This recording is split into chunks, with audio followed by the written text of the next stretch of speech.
In April of 2010, grievous mistakes and lazy behavior led to one of the largest environmental disasters in world history, causing the deaths of 11 men and over 1 million animals. In the aftermath of this catastrophe, humankind was left with the challenge of sealing up a gaping void 5,000 feet beneath the ocean's surface. And every day it failed to be closed, another 62,000 barrels of toxic oil gushed out, leaving a nightmarish situation to worsen. This is the story of how rushed behavior and a single spark initiated a chain of events that ended in a fiery explosion and one of the oil industry's darkest regrets. But what were the mistakes made? Who was responsible? And who would pay the ultimate price? Welcome back to Coffeehouse Crime, folks. My name is Adrian, and today we're looking at the disaster of the Deepwater Horizon. Now, you may have guessed with this one, but this story is slightly different to the usual brew that we serve here. But hey, I figured why not? Coffeehouse Crime is all about true crime, strange and chilling stories, and the best way to support me is by subscribing to the channel. So, if you want to see more darkly fascinating stories, or just more stories like this one, then please hit subscribe now.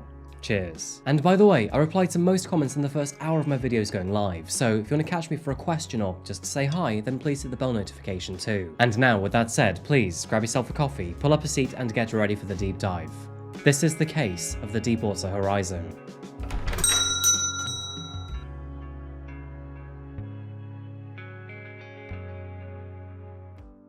Hi there folks, and welcome to the Gulf Coast. Sharing a shoreline with the likes of Texas, Louisiana, Mississippi, Alabama, and Florida, the Gulf of Mexico is known for its fishing, tourism, and of course, its bountiful supply of oil. An average of more than 1.5 million barrels of oil per day is extracted here. An impressively large figure, but not one to be particularly proud of. Oil extraction peaked in the year 2017, with over 1.65 million barrels produced in a single day. And to this day, oil and gas from the Gulf Coast represent about 15% of the United States' total fossil fuel production. The use of oil and the procurement of it is an issue that has become an increasingly hot topic. That is, especially in recent times, with understandable concerns over climate change. Now, there is a distinct move towards greener and more renewable energy sources where possible across the globe. However, the reality is that, for now at least, our society is structured around oil, and that is often in ways that most would not appreciate. If you start from the obvious, oil and gas are both used for heating in domestic and industrial settings. Beyond that, it forms the basis of asphalt or tarmac, as well as heavy fuel oil that the majority of container ships run on, an industry that is the very backbone of international cargo trade. Other rather obvious oil derivatives are fuels like petrol, diesel, and even aviation or rocket fuel. But the uses don't end there, as most of us might guess. In fact, that's only really scratching the surface. The pharmaceutical industry relies on oil for many of its processes, as does the manufacturing of most plastics, each of these being an essential component of our modern society. The industry itself is famously boom and bust. Even all the way back to the early days of oil use, entire towns would spring up around newly discovered wells. Entire families would uproot and relocate to these places, finding their fortune in the process. And especially without the aid of modern technology that is used today, when these gushers dried up, these places were entirely abandoned. One great example is Burbank, Oklahoma, which saw an oil town of 3,000 people fall to just 372 by 1930. In terms of the boom-bust cycle, not much has changed in that respect to this day. Every few years, the oil and gas industry go through a cycle of massive demand compared to the available supply,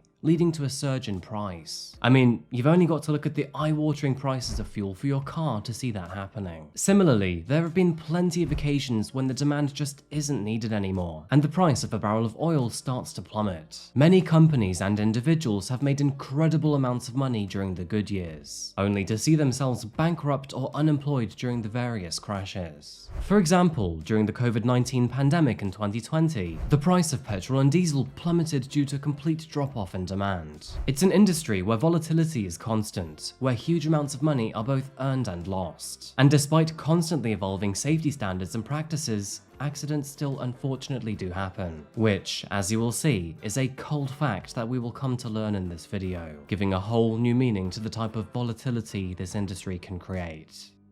So, let me introduce you to the Deepwater Horizon. It's kind of a mouthful, but the Deepwater Horizon is a semi-submersible mobile offshore drilling unit, or MODU for short. Deepwater Horizon was built in 2001 by Hyundai Heavy Industries in South Korea and commissioned by Transocean. She had an overall length of 112 meters, a beam of 78 meters, and a capacity for 150 crew members on board. With her hull being laid in 2000, the work was completed in 2001, at which point she sailed from South Korea to Texas. The total cost of creating such a machine was a staggering $560 million, but for that price tag, it was equipped to handle more extreme conditions than most other drilling rigs. Deepwater Horizon was ahead of the curve in almost every single aspect. It was capable of drilling in waters that were up to 8,000 feet deep, or 2,400 meters. And once it had hit the seabed and begun drilling, its maximum drill reach was 30,000 feet, or 9,100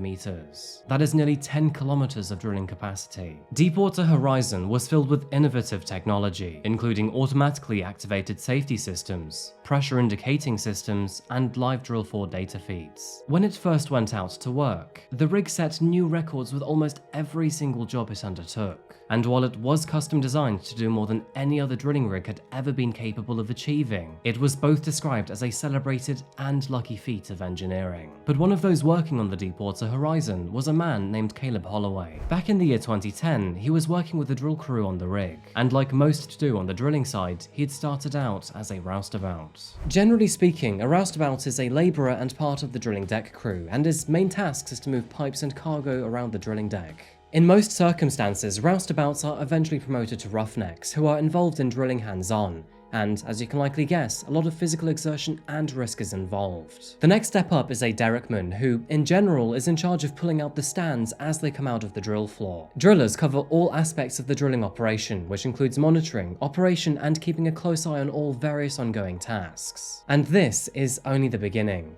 As you can imagine, the physical and even political complexities of working on a rig are absolutely enormous, and it's a very tough environment to work in.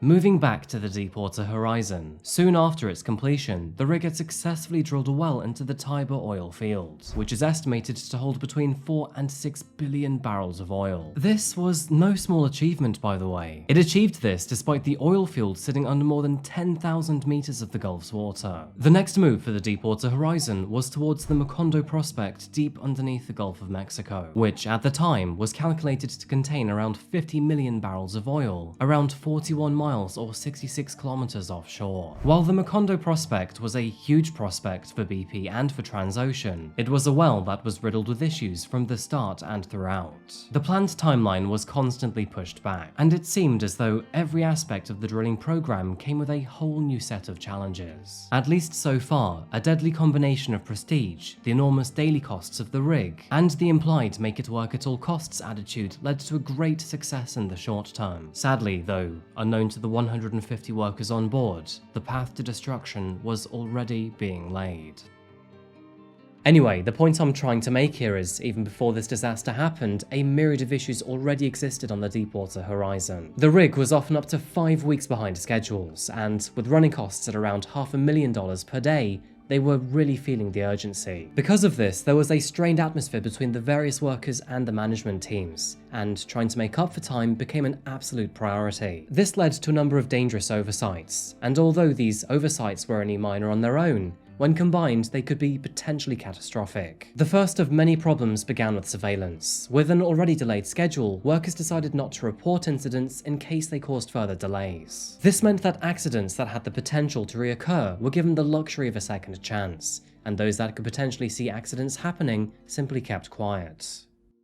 This sort of behaviour yielded very insidious effects. One of the most notable events occurred when the rig's blowout preventer, also known as a BOP, began to leak fluid. And despite workers already knowing about this, no further action was taken. Saving downtime aside, workers knew that there were various backup systems and measures in place for events such as a blowout, so most of the men believed that a little leak wouldn't be too catastrophic. In addition to this, other workers began to fabricate readings and results for tasks when they knew that they fell outside of the safe measurements. Now, there was nothing deeply damning in any of these individual decisions, but as each one began to stack up, it would ultimately contribute to what would eventually become a disaster. Corners were cut during the construction of the Deepwater Horizon 2. The use of nitrogen in the cement mix by the contractor would allow it to set quicker, ultimately saving time, but doing this would also reduce its strength, which, let's be blunt here, is suboptimal for a structure that faces such brutal conditions. Arguably, the biggest indicator that something would go terribly wrong on the Deepwater Horizon came in the form of repeated kicks into the drill string. To counteract the immense pressure of the oil and gas trying to make its way into the newly dug hole, oil-based mud is used to balance the pressure within the wellbore to maintain its integrity. When gas pockets rise and overcome this weight and enter the drill string, it is known as a kick, and the drilling squad on Deepwater Horizon had been experiencing numerous kicks for several days now. In fact, the kicks were large enough to vibrate and shake the entire structure above. Kicks tend to be the first indicator that a rig is losing control, and here comes the next big problem. Although it is widely recommended to have at least 21 backup safety measures, for example using centralizers, BP elected to use only 6 in total on the drill string, and again, this was due to save both time and money. It is also suggested that, due to the high volumes of gas coming into the well, the oil-based mud should be circulated for purity's sake. In order to do this, a process of circulating the drilling fluid back up to the rig and then eliminating the gases followed.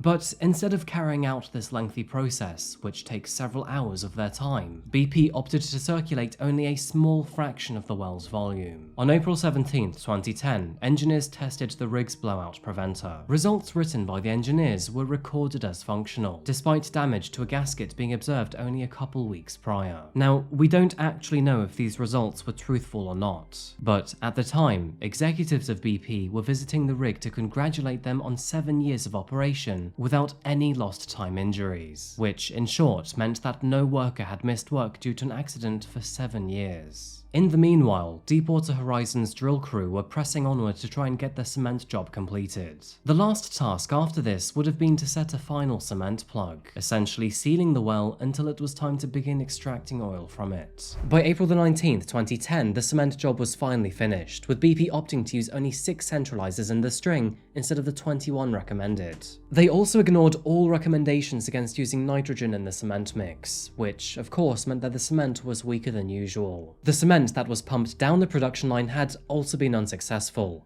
However, since they'd stopped recording the cement logs, they had no idea that it failed. In addition to this, workers also opened a kill line to prove zero pressure, but this was against company policy. To add to the problem, they also replaced the drilling mud with seawater to make the well unbalanced. I know all of this sounds rather technical, but in short, there were several indications that oil and gas was still entering the wellbore, which spelt disaster. And despite this, all warnings were continuously ignored.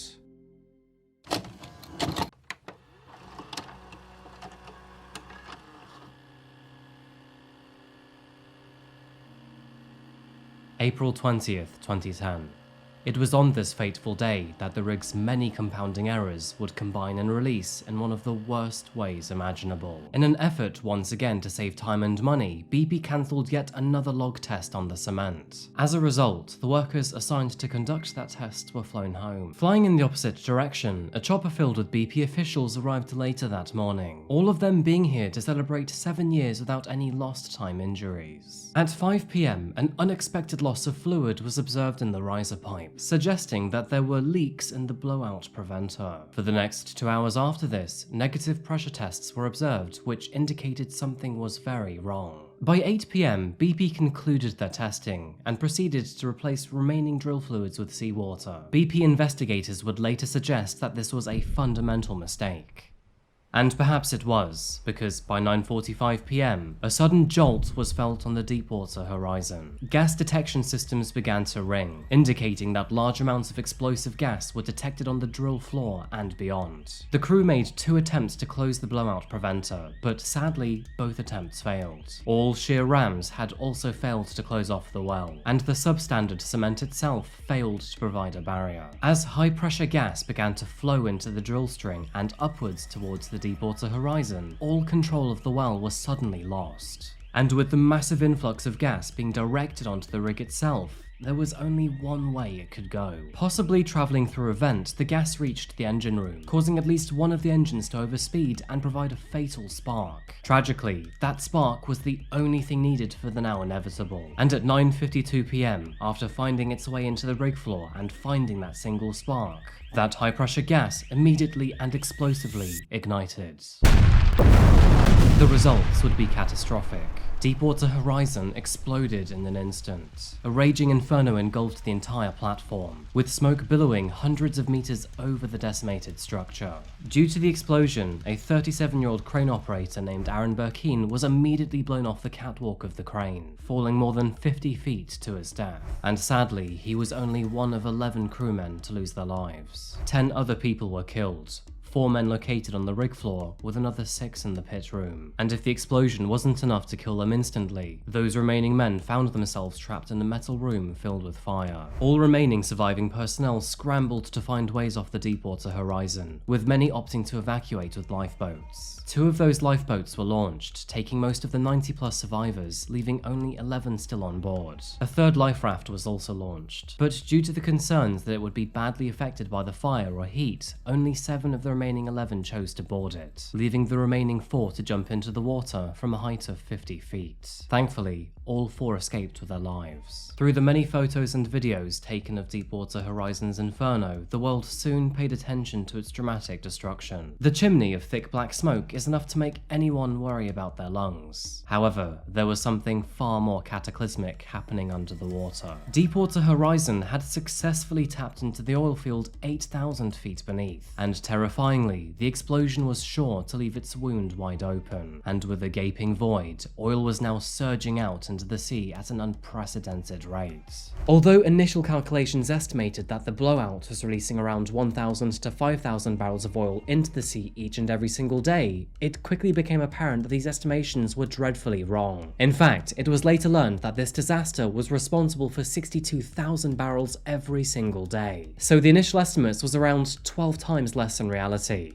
Which really does make you wonder who on earth was doing the maths here. With the Deepwater Horizon destroyed by the explosion, there was no active facility capable of closing up that wound. And, even worse, the wreckage made things more complicated. It became rather obvious to everyone that this would be the worst oil spill disaster of all time.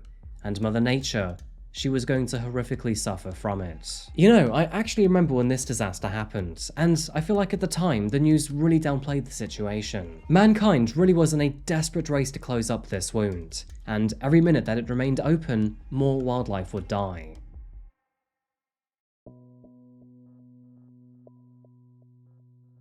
Initial efforts focused on using remotely operated vehicles to seal the well. An ROV is essentially an underwater robot that can be controlled from the surface, and is often equipped with manipulators that can perform more intricate movements. I mean, after the whole Titan submersible fiasco, I am sure you know what I'm talking about. When it became apparent that there was no way to cap the well, or at least not immediately, they began to drill relief wells instead. Relief wells are other wells drilled into the same area that direct and release oil elsewhere. By April 25th, the oil sheen covered almost 600 square miles, or 1,500 square kilometers across the sea. Just one day later, oil was spotted less than 40 miles from Louisiana. Although BP claimed that the oil was now leaking out of the well at a significantly reduced rate, it didn't stop the oil reaching the land in Venice, Louisiana. And as a result, the state's governor understandably declared a state of emergency. Engineers then tried to place a dome over the top of the wellhead, but this also failed after complications with pressure. With both of these initial efforts being unsuccessful, it was obvious that this insanely urgent disaster was not going to be fixed anytime soon. Hours turned into days, days into weeks, and weeks into months. All in the meanwhile, oil continued to rush into the sea, and the effects this would have on the wildlife would be enormous. We'll cover more on that later. On May the 26th, 2010, attempts were made to kill the well by pumping heavy fluid down into it. But sadly, this was yet another failure. failure. 3 days later, engineers attached another riser directly to the wellhead to direct the escaping oil up a line and into storage. But how much of the oil was actually captured in this effort is still fiercely debated to this day. And although the CEO of BP claimed that they were probably capturing the vast majority, US government officials claimed that even more oil was escaping than before. By July the 5th, BP claimed that it had captured more than 650,000 barrels of oil. But despite these estimates, and in contrast, the US government believed they were only recovering around half of that lost at sea. It is believed that BP were trying to downplay the situation in order to save their reputation.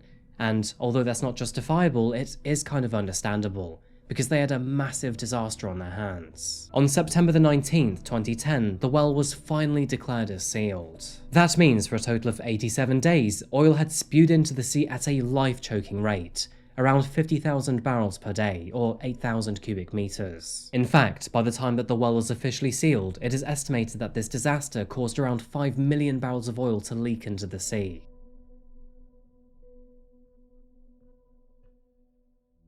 To visualize this figure, think of Royal Albert Hall located in London. The hall is roughly 86,000 cubic meters, meaning that Deepwater Horizon had leaked the equivalent of this building 10 times over. For comparison, the estimated energy usage of the Republic of Ireland, home to 5 million people, is around 74 gigawatt hours per day. 85 gigawatt hours of oil was lost every single day during this disaster, meaning the oil lost could have powered the entire nation for 4 months straight. By the time the well had been fully controlled and secured, the true scale of the catastrophe was beginning to become apparent. And personally, I think this is the most heart-wrenching part of our story. Spanning more than 57,000 square miles, or just under 150 square kilometers, the oil slick that leaked from the well had a tremendous impact on the wildlife around it. As a direct result of the Deepwater Horizon disaster, it is estimated that around 800,000 seabirds were killed. To add to this, an estimated 200,000 juvenile and adult sea turtles died, as did approximately 1,200 dolphins. It was further noted that 88% of newborn dolphins in the affected area had abnormal or underdeveloped lungs, and miscarried pregnancies in dolphins increased by almost 50%. It is hard to put a confident number on this disaster, but one thing is for sure: more than 1 million animals perished due to the effects of the Deepwater Horizon, and that number doesn't even include fish or smaller animals. Back on land, many residents reported a range of physical health symptoms, including burning in the nose, throat or lungs, sore throats, dizziness, and wheezing. Interesting side note, but a much higher percentage of Gulf residents reported mental health problems like anxiety, depression, and PTSD in the years after the disaster. Studies also showed that the bodies of workers cleaning up the oil spill carry biomarkers of many chemicals contained in the oil. As expected, an enormous cleanup operation was underway even after the leak had stopped. It's estimated that more than $63 billion were invested into the cleanup,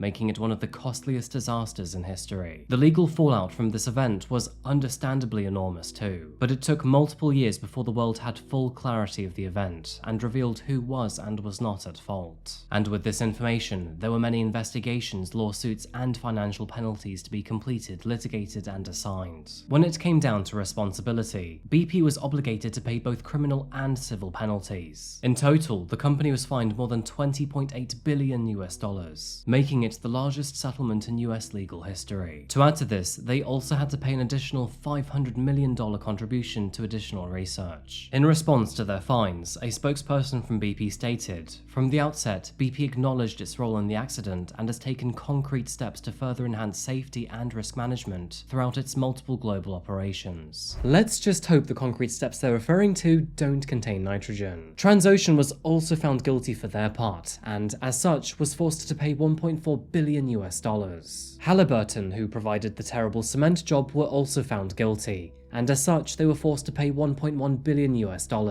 Families of those who lost their lives in the disaster, as well as those survivors, were also given compensation by BP. And although the exact amounts given to the families are quite vague for obvious reasons, we do know that the total compensation does actually run into the billions. In fact, it is now known that BP lost a total of $65 billion to this disaster. So, next time you think about rushing a job, think about BP. Tony Hayward, who was the CEO of BP at the time of the disaster, decided to step down just months after the incident. The amount of negative press and understandably poor perception of the company in the aftermath and beyond is a stubborn stain to shift.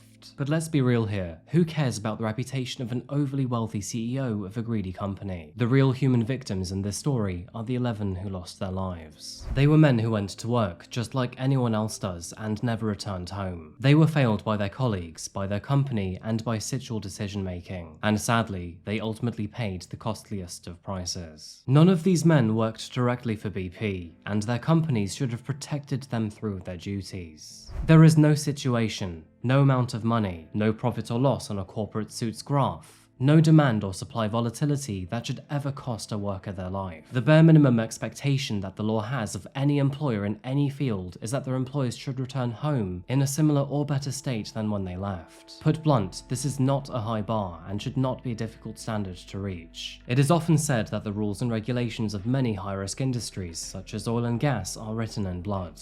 These regulations already existed prior to this incident, but did nothing to save the lives of these 11 workers that day. Sure, fine, families can receive money, and massive faceless corporations can receive fines. But in the end, 11 families had their lives irreparably changed forever. And those victims, Jason Anderson, Aaron Burkeen, Donald Clark, Stephen Curtis, Roy Kemp, Carl Kleppinger, Gordon Jones, Keith Manuel, Dewey Rivette, Shane Rochto, and Adam Weiss have lost their lives. There are children without parents, partners without their husbands, parents without children, and friends without loved ones. And to add to all of this pain and sorrow, more than 1 million animals died in the aftermath. And one of the most frustrating parts to all of this, well, not one single person has faced jail time over this disaster. Money brings a lot of people into the industry of oil and gas. Insane amounts of money are available here, sometimes with figures that shouldn't even exist. But the Deepwater Horizon, and sadly, many other incidents like this, go to show why the industry pays people what it does. The risks and sacrifice involved are excruciatingly massive. And no matter your perspective on the wrongs and the rights of the use of oil and gas and its place in modern society, our entire world is still way too leveraged on it for it to be removed completely. Anyway folks, I think I'm going to wrap this case up here today, but before I do go, I'd love to hear what you think about this story. Been trying to mix up my content a little bit recently, not just true crime and internet-based cases, but also tragedies and disasters. So, with that in mind, what do you think about this case, and would you like to see more? As always, I'm very open to the type of content that I cover, and even the cases that I cover, so whatever your thoughts are, please do let me know below. Anyway folks, thank you so much for watching today, I really do appreciate it. Before I go though, if you do want to follow me on social media, then all of the links are here. To add to that, if you want to get early access to my videos, additional content, or just support me, then please check out my Patreon. Anyway folks, thank you so much for watching, and as always, I'll see you again very soon for another video.